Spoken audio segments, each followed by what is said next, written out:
I'm delighted to announce that this podcast is now sponsored by the Hedon Boxing Academy. It is Ireland's most popular boxing and fitness class. They have 3 locations across Dublin, located in Sandyford, Lansdowne and Grand Canal Docks. You burn over 600 calories during a class and also get to meet new people and enjoy yourself, as the staff there are really, really great. And I do mean that. So go check out their site. It's linked below, or else can be found at hedonboxing.ie. And why don't you sign up for their 10 class program while you're at it? And if you DM them on Instagram or email them through their website with the discount code Rallen, you will get 10% off the usual price. So how's that for a deal? All you got to say is Rallen, and you get 10% off, just like that. First 10 classes, 10%. Great deal. So get involved, get fit, and bring some positive energy to that place. I'm telling you now, you will not regret it. It's great for whatever fitness goals you have. Just go, use the discount code, and thank me later.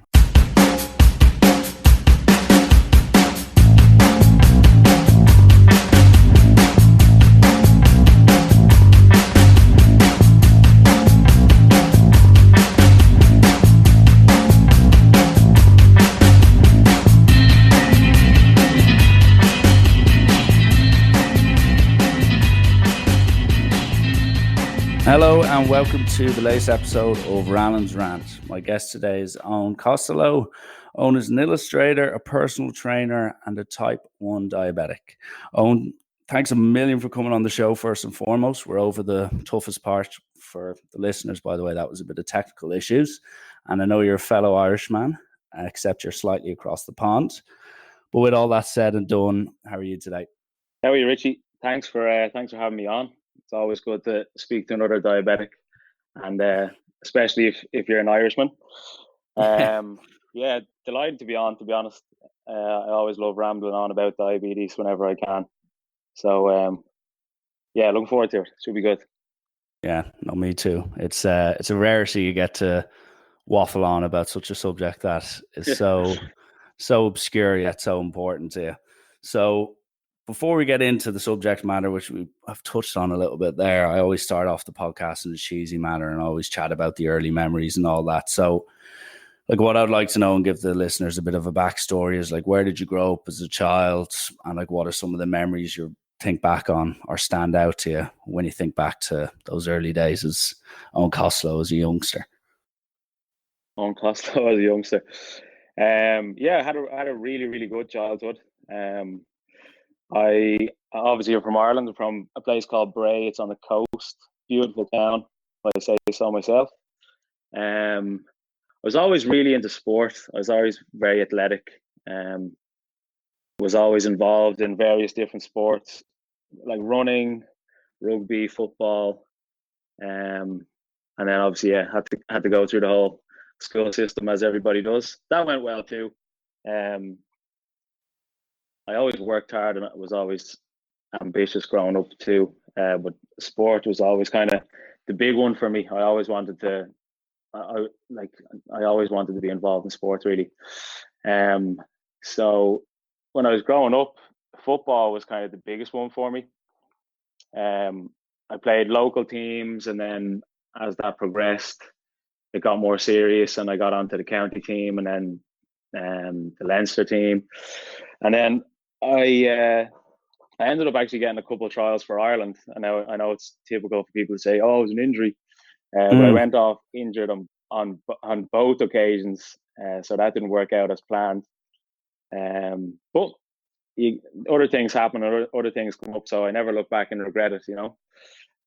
But as a whole, yeah, my childhood was great. I love it. I look back on it, and I almost miss it sometimes, you know, because there's barely any cares in the world, and you don't really appreciate it until you're older. Exactly. So, yeah. So that was it, really. Mad into sport. Football was the big one. Yeah. And it's interesting you say Bray. I always make the joke from people that live in Bray. It's the one place on the dart that is given the exact same name in Irish as it actually is in English. Exactly. Yeah. This next train up, is for Bray. Yeah. A timeless, stupid joke. But that's Absolutely. interesting just about the sports and stuff like that. And I can definitely relate to especially looking back on it now, being in my mid-20s, looking back to when you're in your teenagers, where whether it's in school, outside of school, playing on Sundays, whether it's football, playing Saturdays, whether it's rugby, number one, the body could actually manage all that without having to sure, suffer the I next know day. that. But Absolutely. yeah, it is a certain time where, as you said, from especially where for the most part, it kind of pushes you in a certain direction, especially with sport, and then a lot of times with school and sports, it kind of shapes your friends and stuff like that. So I definitely can relate to that in some way, shape, or form. And I thinking Yeah. on when you're through the school stages and the childhood is more or less coming to its natural conclusion. Like I remember when I was saying fifth and sixth year, I was thinking what the hell I'd do with my life and what I'd even start studying in college, or number one, would I even actually get a good enough leaving cert to leave the bloody place? But it gradually fell into place in the end. But I was just thinking, like heading towards the end of your time in school, senior school, did you have like a clear idea what you wanted to do in college and what you wanted to make a career out of, or were you like myself and so many others going in a bit blind? Um, yeah, I was going in a bit blind, to be honest. Like the two big things for me growing up were art and sport, and I always knew that I wanted to be involved in them in some way. I just didn't necessarily know what that would be, you know. Yeah. Um, so basically, when the years were coming in and time was ticking, and I had to apply for um for a course in the CAO form or whatever it is at home. Can't even remember now at this stage. Um, Obviously, there wasn't anything really sporty that I wanted to do in terms of like sports science or whatever at that stage. So I was thinking I'll go down the art front. So I was always mad into drawing and loved any sort of art really. So I was thinking, right, that's what I'll do. That's what I want to do. I want to be an animator. So I applied for a portfolio course initially to do after the leaving cert, and then you do this portfolio course, and then from there on you apply to art college. So basically, I did a year portfolio course, very intense. It was actually in Bray, and my portfolio was specifically tailored towards applying for animation. So I ended up doing that course. I actually got 600 points out of 600 on my portfolio, and then got into an animation course in IADT in Dunleary. That again was a very intense course, 4 years long. And then it was kind of like throughout those 4 years was kind of the stage that I started getting into the gym more seriously. Mm. Um, and it was almost like as college went on, I became less and less interested in a career in animation, which was kind of sad because I was putting so much work into it and I'd learned so much, and it was such a big part of my life at the time. But deep down, I just kind of knew that that's not what I wanted to do. It wasn't active enough for me, and I want to be moving, and I want to be healthy. And I know you can do those things anyway, but I just deep down I knew I didn't want to be an animator. So that kind of shifted towards fitness more so, even when I was in college. So the last year or two was tough because I kind of knew I didn't want to do it, but I was in so deep within the course that I was like, look, I put in this much work. I want to get a good degree, even just to have that degree. Yeah, You know what I mean? exactly. So I stuck with it, got the degree, graduated as you do, and then yeah, it was done. It was kind of like when I got my diploma, I almost knew that I didn't even want to be involved in animation. I will always love it, but as a career, it was never something that I wanted to do really. Mm. I'd say that's a So pretty interesting experience, having your graduation day and everyone else being like, oh, I can't wait to do some animation at a higher level or go into a job. And deep down, you're yeah, looking at the certificate in yeah, front of you, the piece of paper, being like, right, I need to either get another one of these and something completely different, or else just put this up on the mantelpiece and let it watch it gather dust. But exactly. it's funny you say that, because a similar thing happened to me, far less interesting, but like I was dead set on being a sports coach, a rugby coach, and probably going into teaching for, I'd say, from the age of 19 to about 23, 24. And even in that time, I was in a band for 2.5 years. And there was even a time where I had to make a decision whether I wanted to stay in that. And if I did that, I would have to drop college, drop all my work. And I ended up leaving the band because I couldn't make that commitment.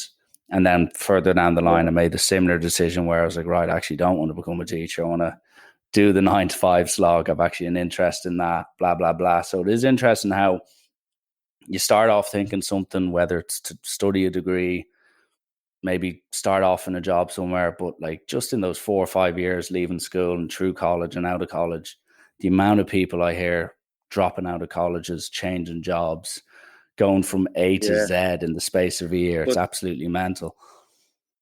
Yeah, but I feel like the age between kind of 18 and 24, 25, there's so much going on in your life, you know what I mean? And it's difficult to decide what it is you want to do for the rest of your life, you know? And these things can almost change week to week, month to month when you go through certain phases of things or whatever. And it's hard, it is really hard to distinguish what it is deep down that you want to do, you know? And it's funny, I used to always have this conversation with my dad, and I'd say he's 63 now, I think. And still to this day, he says, "Sure, Owen, I don't even know what I want to do when I grow up." You know what I mean? So it's fair point. Yeah, it's tough. It's tough. Yeah, it's tough to really decide. You know? Yeah, I don't think we ever do. Maybe we just live our lives being like, "Oh, I might do that one day." But yeah, without getting too bogged down into the philosophical meaning behind what we'll do with each other and do with our lives. But no, it is completely fair. Like, as I said, you're studying, you're meeting new people, you're going interrail and going to Canada, going on J1s. You just get exposed to so much every year when like half of the people just aren't ready to deal with those just culture shocks and experiences. As in, you're ready to deal with them, but it's very interesting that you say that, because you can get easily influenced by those different things. But I suppose that would lead me on to, and similar enough to myself, like the main thing. So during college, like, I suppose one of the questions I'd like to ask is, you were saying there you started off intent on illustration. You always were sporty, had a sporty background. And then, as you said, the injury, it's like one of those guys in the pub being like, I could have played for Leinster if I didn't do my ACL in 5th year and stuff like that. Yeah, but I know. Not that, I don't want to come across as if, like, I'm not justifying that at all. I wouldn't have made the team anyway. It was just unfortunate at the time, you know. Yeah, no, completely. So I'm just I suppose start from the beginning of your diabetes journey is obviously the diagnosis. And for those of you who don't know basically how it comes about, there is, well, I'm just speaking on behalf of myself and everything I've heard from other people who have it. Like, it's a couple of weeks build up till the actual day you get diagnosed. So just explain to me what exactly happened in the week or two leading up to the time where you probably went to a doctor or in a hospital or where, God knows where, and you were told you had it. But like, what was the build up? What happened? Basically tell me your story from how basically you went from having a pancreas that was sound to one that kind of checked out and went off on holidays early. Yeah, absolutely. And it's funny actually that you bring that topic up right now, because I've just got an alert on my phone saying that my blood sugar is high. Perfect timing. Irony, so yeah. Basically, I'm sure as yeah, I'm sure as I'll explain my scenario, it's probably going to be exactly the same to yours, because generally the symptoms are identical. So it was around Christmas time. I was, I think, 19 at the time. So Christmas time when you're 19, especially in Ireland, you know, you're going out a lot, you're spending a lot of time with friends, you're going to bars, drinking, and you're having a good time, you know. And you don't really have too many cares in the world at that age, especially around Christmas. Yeah. So it was almost like it happened overnight. I was really, really, really tired all the time. I was constantly fatigued. I remember I'd be sitting down and watching TV, and just like that, I'd fall asleep for no reason. I'd have no energy, constantly thirsty. That was definitely the worst part. I remember I'd be standing by my sink and I'd be downing pints of water, and I'd still have this like unbearable thirst that just couldn't be quenched. And I didn't really think anything of it. It was actually my parents that kind of said it to me. They brought my attention to it, and they said I had lost weight. I didn't really notice because it's like a kind of gradual process, but I had lost weight. And it was actually Christmas Day. I was in mass, and as I go the one time a year, I'd seen a friend who I hadn't seen in a while, and she came up to me and she was asking how I was and this, that, and the other. And she said, "You look really different. Did something change about you?" And I said, "No, well, not that I know of. How do you mean?" And she goes, I don't know. You just look different." But now looking back on it, it was because I had lost so much weight. I lost about 1.5 stone in the space of a month. So anyway, after this, my parents were like, "All right, you should go down to the GP, just get a checkup." Still, me naively thinking nothing of it. Went down and got a blood test. And then about 2 or 3 days later, I got a call early in the morning from my doctor. He woke me up. I'd actually been out the night before. And he says, "Is this on?" And I said, "It is." And he said, "It's Dr. blah, blah, blah, and diabetic." And I was just like, "What?" Couldn't believe it. He goes, "You need to get into hospital right now." So I said, "Okay, right. That sounds serious." Obviously, it was serious. It didn't really sink in at the time. But I went into my parents' room, and I said, "I got a call off the doctor, and I'm diabetic, and I need to go into the hospital." And so the two of them nearly had a stroke. You know what I mean? Like they didn't know what was going on.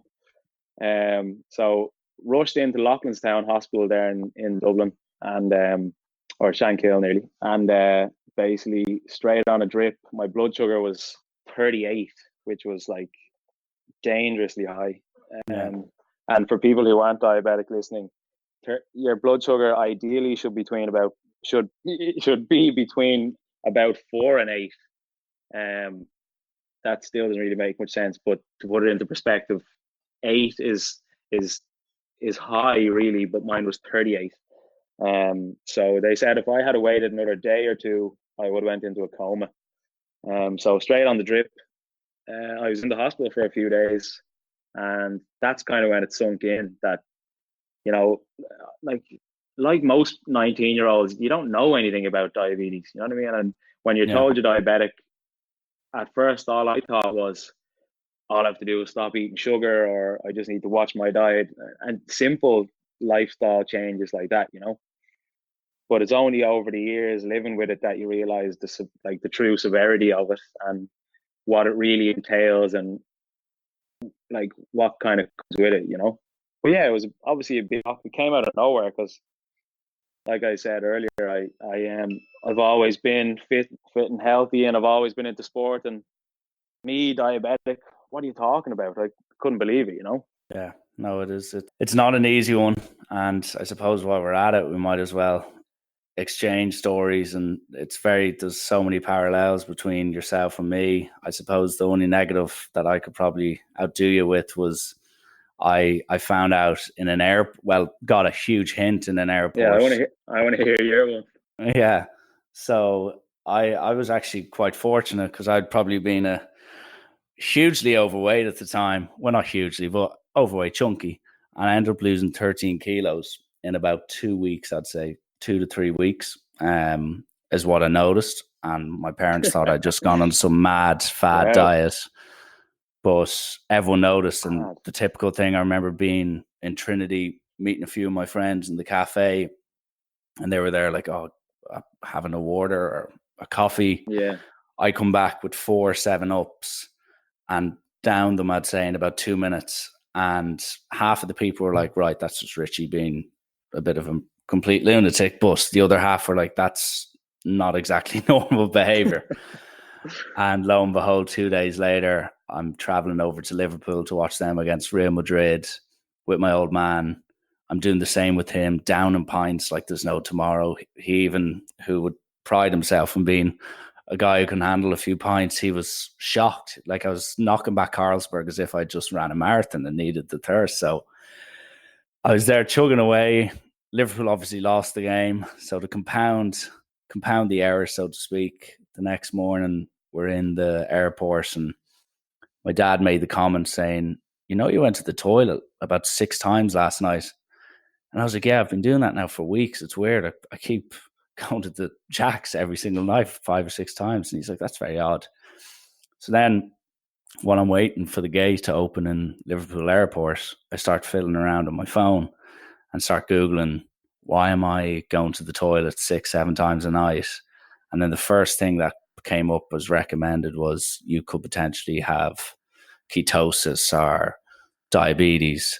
So then I was right beside a Boots. So I go into a Boots and lo and behold, they had this just like really like nearly Tesco-esque blood tester in which it was only like £2. Yeah.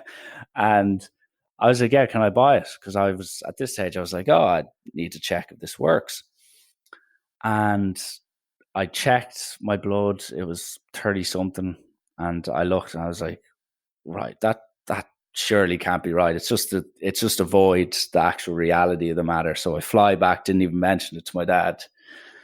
Then found myself in college the next day, not being able to see the whiteboard because my vision become so blurry. And then the next day, I just pretty much quite literally couldn't get up the stairs. I was so weak. And I ended up just going to my parents. I was like, listen, I feel like I'm about to have a heart attack. So we go down to the GP in Vincent's, whose nickname in our family is Dr. Death because he always presumes the worst. And in this case, he was actually spot on, though. He took a urine sample and bits and bobs. And lo and behold, immediately he was like, oh, no, you've got diabetes. It's certain. There's no chance. And obviously my mom, machine. Yeah, that's my mom straight away was like, no, he definitely doesn't. He definitely doesn't. And he's like, oh, no, he needs to go into A&E. And I sit in A&E for about 4 hours, eventually get seen to. And then just like yourself, it's just so sudden. Like, it's not like there's really many tests. They just had a sound doctor come up to me who's just like, yeah, you've type 1 diabetes. And then immediately you kind of go, well, is that because I ate so many dairy milks or what's the crack? And then about an hour after that, you're there, your brain's completely fried. And then the kind of expert doctor comes in and explains everything to you. And then eventually tells you there's nothing you could have done to prevent this. This is pretty much one of those illnesses that comes upon you. It's not led by diet or lifestyle. It's quite literally the luck of the draw. And he's like, do you have anyone in the family who has it? And I was like, no one in my family has diabetes. No one in my extended family has it.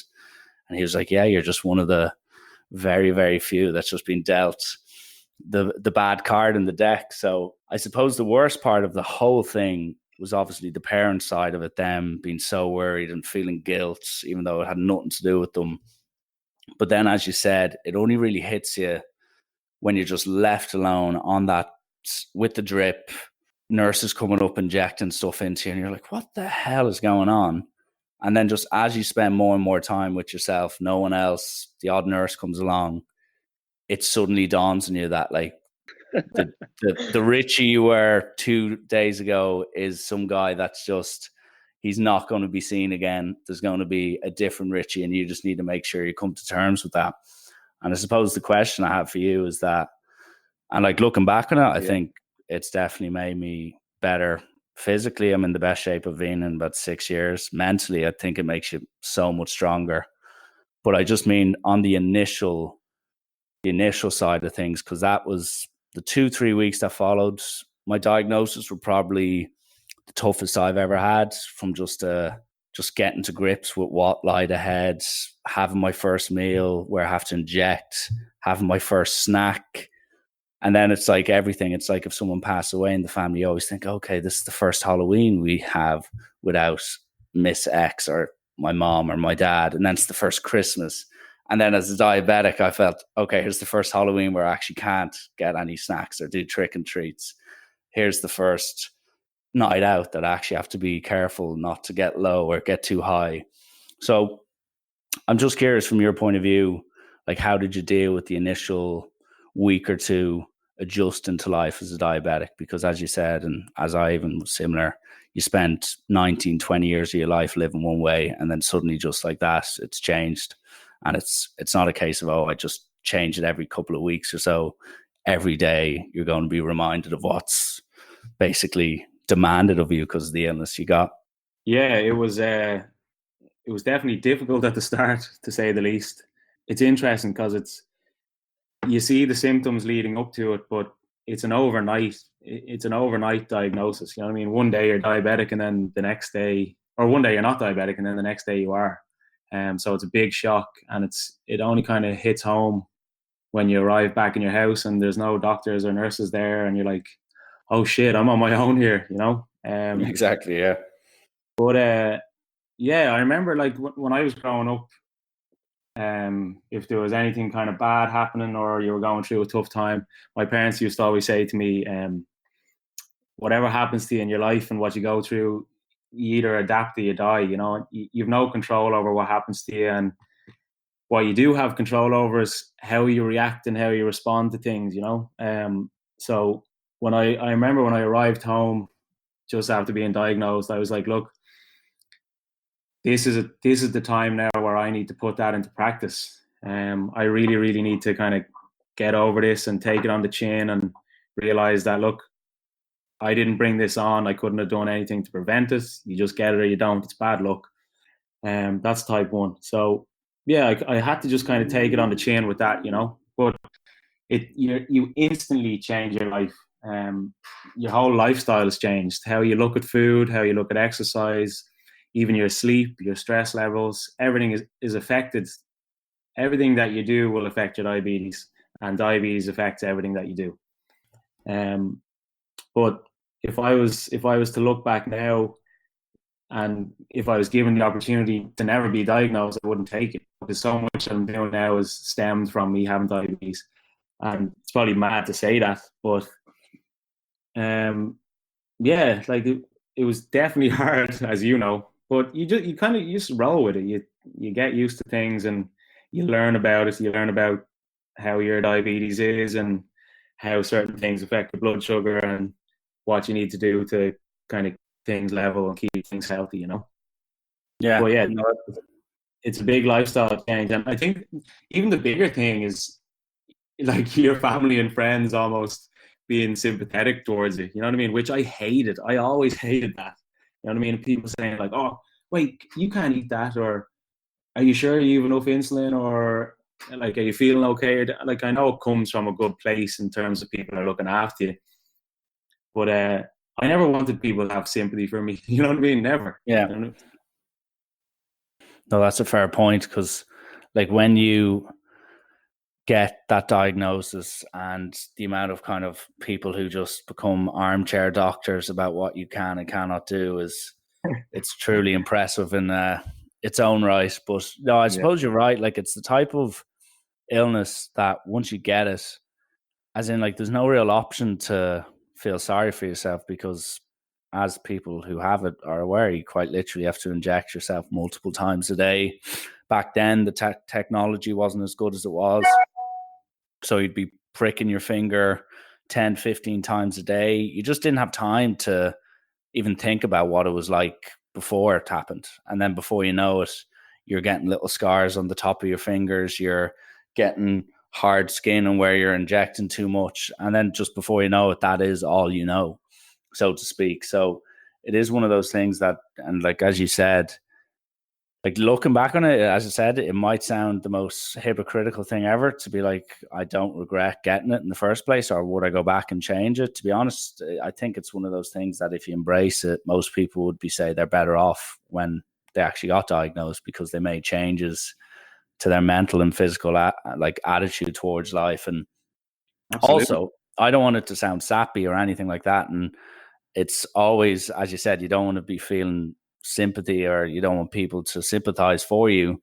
Yes, it's great that people care about you and there to support you, but like, Jesus Christ, there's still so much worse out there. There's so much more less fortunate diseases, people in far worse circumstances. So like even my old man keeps reminding me, he goes, listen, you got dealt a bad enough hand, but at least you're still in the game. So it's a good way of putting it in relation to just, it was a bit of a speed bump, but like you just got to keep going and get on with it. And that kind of leads me to just what I was going to ask you is, you've not obviously used that to your benefit in some way, shape, or form, because now you can promote the illness, you can influence people, you've got a strong enough following on Instagram, like you're talking to tens of thousands of people through your social media, and like you're giving quite a positive message out to people who, like myself, could be type 1, or maybe other people who are just suffering from maybe illnesses, and the fact that you can relate to them in one way, shape, or form can help sometimes inspire them. So, and like that got recognized there, I saw, and I must congratulate you on your trip to Hollywood for the Diabetes Male Fitness Influencer of the Year. Quite a unique award, but a prestigious one at that, one I'd be jealous of. So with regards to with regards to that, Owen, like is that quite a humbling position to be in which I'm sure you might get this all the time, where people say, listen, you've helped me so much with my diagnosis, you've inspired me to make a change, whether it's physical or mental, or be more positive. Like, what's it like being in a position where you can actually actively influence people for the better, for the most part? Yeah, look, it's amazing now, and it's something I would never change, And a couple of years ago, whenever I set up the Instagram page, I set it up casually, I set it up because I had diabetes for whatever 5-6 years at that stage, and I had kind of found formulas almost to live with it and get over it physically and get over it mentally and just kind of learn how to deal with it. So I set up that page basically just to promote a healthy lifestyle with diabetes, to show people that, yeah, you can be in good shape and you can go to the gym and you can work hard and you can do whatever it is you want to do and whatever it is anybody else wants to do. And now, don't get me wrong, it's not like I have a huge following, but that kind of grew over the years, and now obviously 95% of my followers are diabetic from all over the world. And I get messages daily from people who I've never met but have been following me for a long time, and they say like I'm an inspiration to them and like what I do means a lot, and getting messages like that really, really means a lot to me, you know what I mean? And it's people that I've never met who are sending me these messages. Some, like, you'd nearly be tearing up reading some of the stuff that people send me, you know what I mean? And that really, really means so much to me.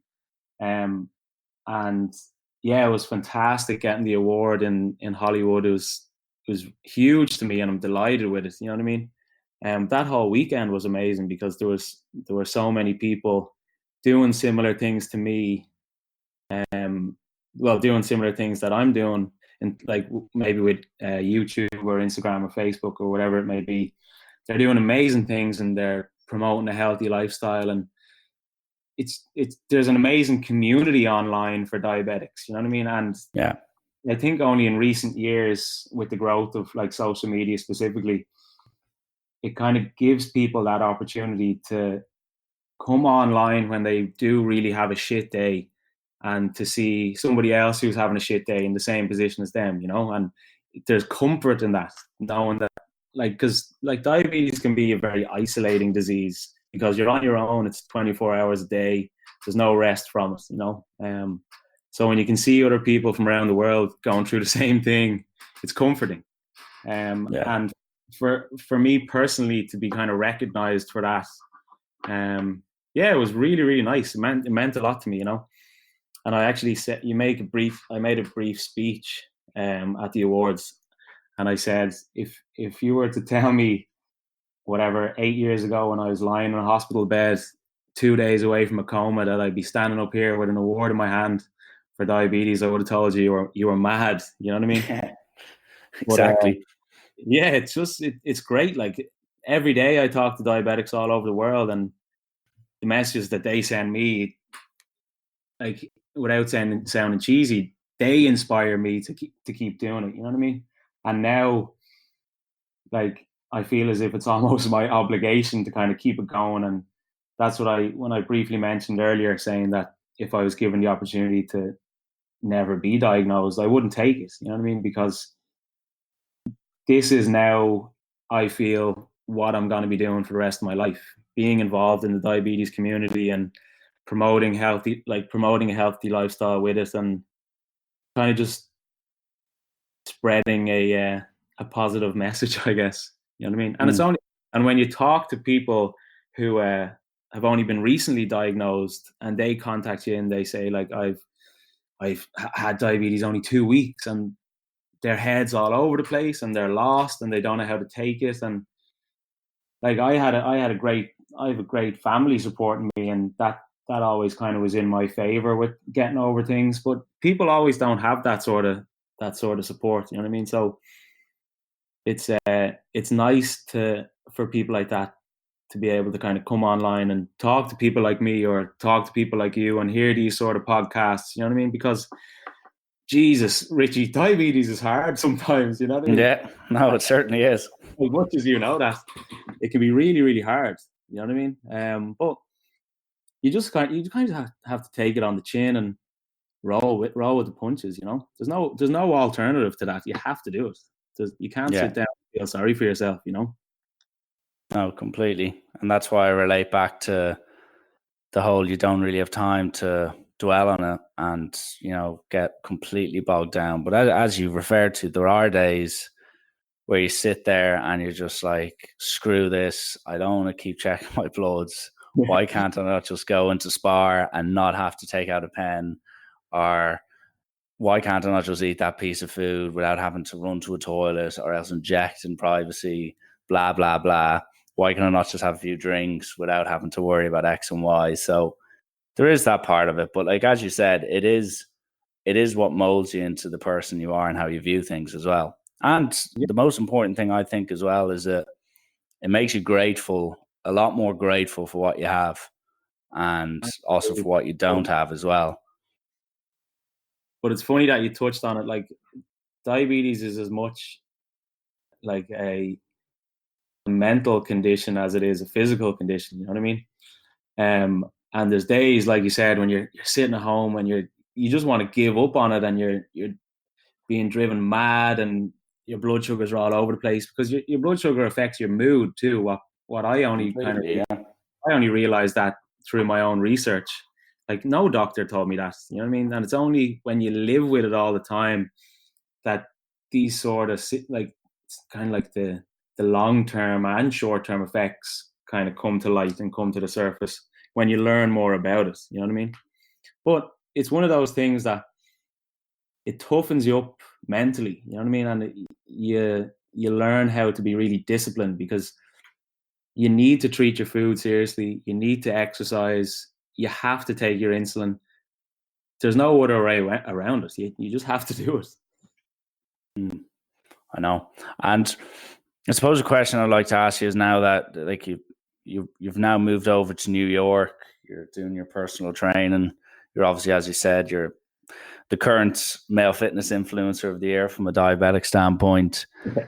Like, how many times are basically in the I don't want to say, the industry you're in, there's so many fad diets, there's so many different people with the rules to success or secrets about the fitness industry, how to get ripped, etc. But like, do you ever get people, or ever use it to your advantage in the whole personal training thing, where you're kind of like, listen, I've managed to stay in good enough nick. I have a few restrictions on what I can and can't do from a physical and even an eating point of view. Like, do you ever get working with clients or friends where they kind of get a bit inspired by what you've been able to achieve from a physical point of view, and it kind of spurs them on? Or do they just slag you and just say, listen, I'm going to go to McDonald's instead? Well, there's definitely a good bit of slagging, definitely from my friends, and I have two older brothers, so they definitely get the abuse in. And it's funny, actually, when I was diagnosed first, when I was in hospital, my brothers arrived, and they had obviously got news that I had been rushed into the hospital, and the two of them stopped off in a shop and brought into the hospital balls of Coke and Skittles and all this stuff. No, it's funny. Like they take the piss out of you, but they're supporting at the same time. But yeah, of course, like people will always take the piss out of you. It's like, oh, you can't eat sugar and this, that, and the other, you know. But yeah, and then of course the personal training side of things. The gym is obviously a big part of my life, and it hugely influences and benefits my my overall diabetes management. And yeah, people have said to me that it's inspiring to see somebody like me who has this, we'll say, a chronic illness and still be able to work hard in the gym and stay in good shape. You know, sure, there's no excuses around it. If you want to do it, you're going to do it. Yeah, precisely. And that's actually, like, as I said, it's funny, I had a bit of a oh shit moment, as in I was seeing my consultant that I'd see every 6-7 months for the diabetes, and he was chatting to me about my diet, chatting to me about my weight, chatting to me about how much I drank, did I ever have any cigarettes? And then at the end of the meeting, he was like, listen, you're not living an unhealthy lifestyle, but put it this way, if you can make these small changes to your kind of life, you honestly, I'll tell you, you're going to live an extra 5 or 10 years at this rate. And he goes, I can't guarantee it, but it's going to give you the best chance to do so. And like, I don't know, you've probably heard of, it could be another fad in your eyes, but F45s, I've become religiously obsessed with them over the last 7 or 8 months. And I've gone from weighing in at dangerous 102 kilos to now I'm down to about 89, 90 kilos. No, so it's just stuff like that. As in, if I did not have diabetes, there's not a chance I would have done that. There's just simply no way I would have had that moment where I would have been like, right, this is actually it. This is the day I make a change. Let's put, plans into action here and make a firm change. Because if you don't have a reason to do it, and like an actual big reason, i.e. your health's going to be affected by it, most people just go, all right, I couldn't give a crap. That's going to take effort that I just simply don't want to dedicate towards lifting weights or running on the treadmill. So I do definitely relate to you. And I suppose one of the last things I'd like to ask you, so you mentioned there that you do see yourself, hopefully, inspiring fellow diabetics in years to come. And as you said, being passionate about the gym. Like, do you have any other ideas in your head that you'd like to potentially pursue in the years to come? Or, as you said, are you just living in the now, taking it day by day, much like the old illness does tend to do? Or do you have any kind of long-term ambitions that you'd like to see yourself achieve one day? Yeah, I've definitely some long-term options that I want to be reaching.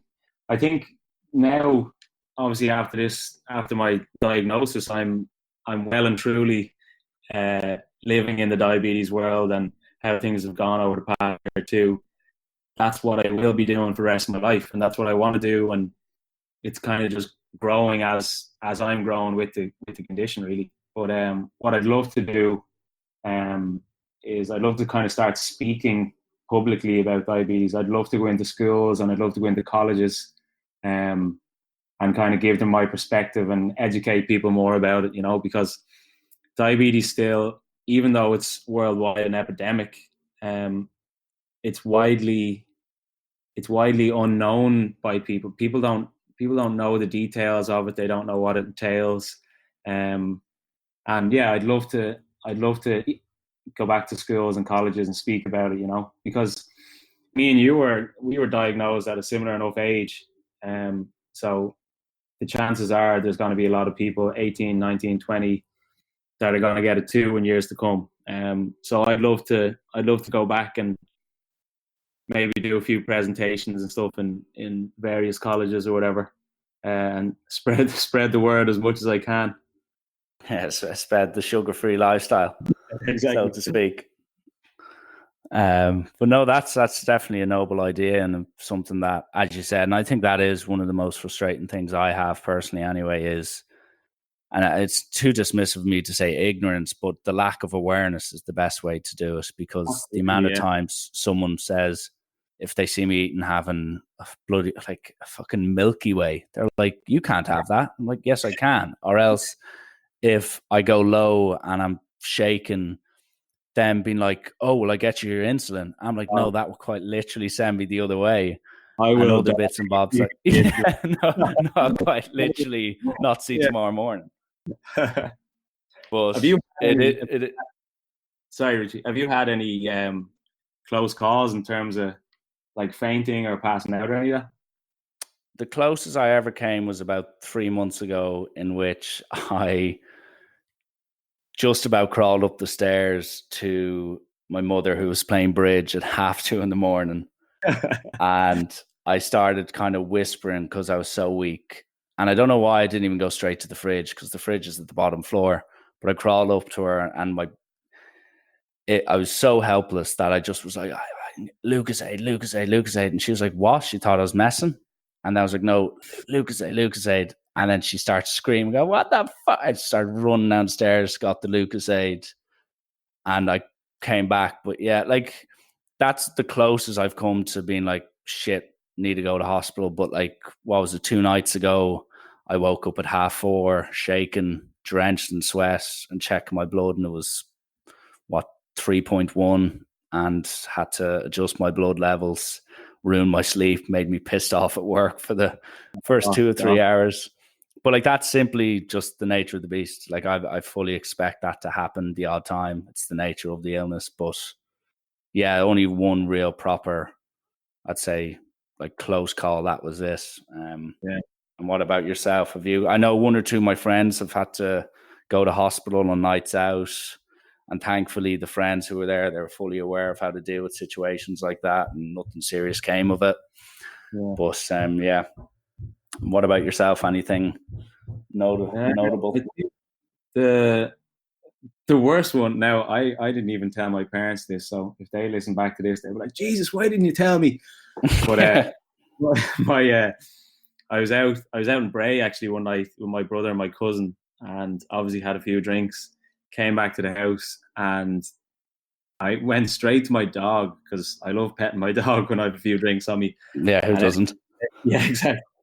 New love for your dog when you have a few drinks. But anyway, I was petting her, and the next thing I remember, I just woke up to my cousin shaking me, and she said I was lying on the floor and my lips were blue, and I checked my blood sugar and they were like well over 20, which Wow. I hadn't even realized, because you're less sensitive to the effects of a low blood sugar, or the symptoms of a low blood sugar, if you have a few drinks, so it's kind of dangerous that way. So she was like, Jesus, your lips were blue on the floor and you weren't moving. And now, thankfully, I woke up. So yeah, that was the closest one. Other than that, not really. Just a nighttime low blood sugar. When you wake up and you have this uncontrollable hunger. You can't. Yeah, it's outrageous. You can't even describe it to somebody. So you'd be raiding the kitchen like you're a bear. And I remember I had the lowest one I had. I got into the kitchen and I ate a full pack of Sour Patch Kids, an entire loaf of bread with a full tub of Nutella, and like 3 packets of crisps, and then went back to bed. Woke up, blood sugars through the roof. Yeah. I mean, so but yeah, thankfully I've never had anything too serious. Yeah, no, fingers crossed, touch wood, etc.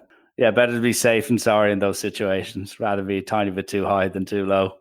But yeah, no, that is gas. It's gas / concerning, but you got to look at the funny side of these things. Absolutely. So, just Owen, the last thing I do with these podcasts, and they're normally quite brief and to the point, hopefully, is just a quick fire round. Cool. So I'll just throw 6 or 7 questions at you, and the first thing that pops into your head, you can say it. And I always give, it's a bit of like a term and condition with all the guests. If you do make a complete fool out of yourself or say something that could be borderline illegal, we can always edit it out. You'll probably need to do that. Yeah. So I'll start things off with the best gym you've ever been to. There was a college gym in Vancouver that I used to go to.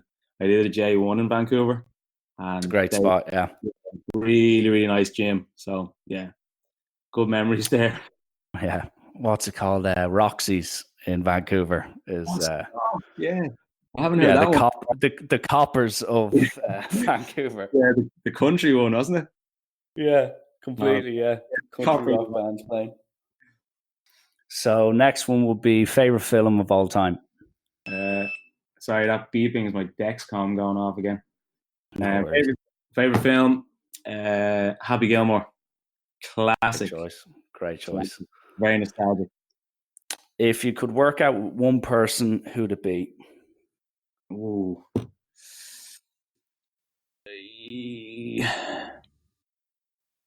Oh, I don't know. Obama. For whatever reason. Yeah, fair. Yeah, he'd be inspirational in some way, shape, or form for me. And next one, Crystal or Coppers? I've actually never been to Crystal, so I'll say Crystal, so I can go for the first time. Okay, it would be the first and last if you've anything to go by based on my last few rants. But anyway, we'll park it there, or else I'll be here all night. So, the strangest thing you've ever seen in a gym? An old lady wearing a bra and very, very, very, very worryingly short shorts. It was quite disturbing. Oh, and second last one, best part about being a diabetic? Meeting so many other diabetics and being able to speak to them. Okay, and last but not least, and this is the toughest one by far, sum yourself up in 3 words. Ooh. Let's see. Ambitious, empathetic, and hilarious. They'll have to do, yeah. Thanks for the laugh. It will have to do. Yeah, I'll give you just a pity laugh, because if I said nothing there, it would have been horribly. I could have just left just a prolonged silence for about 20 seconds after hilarious. But I wouldn't do that to you. So that more or less wraps it up, Owen. I can't thank you enough for scheduling this. We've been sending each other and dropping each other into each other's DMs for the last few days. So to finally get this done and sorted is it means a lot to me personally, but then also with all the promotion going on about Movember and mental health, I think it's important not only just to look out for the diabetics out there in the world, and hopefully they can listen to this and enjoy it and take something from it, whether that's good, bad, or indifferent, but also just, I think, raising awareness about, the good and bad about everyone's day-to-day lives is very important, and that's something I'm looking to do in the next podcast or two. So the fact you came on, spoke so openly about your experiences, whether they were good or bad, about being a diabetic, it means a lot to me, and hopefully the listeners will enjoy it. So I can only thank you for coming on, and yeah, I look forward to keeping tabs on the old Instagram stories and seeing what awaits you down the road. Yeah, absolutely, Richie. Really appreciate it. I know, yeah, as you say, we've been trying to get this going for a few days, so great to talk to you. And yeah, it's always good to talk to another diabetic, and as you say, hopefully this will reach a few out there too. So thanks a lot. Absolutely no bother.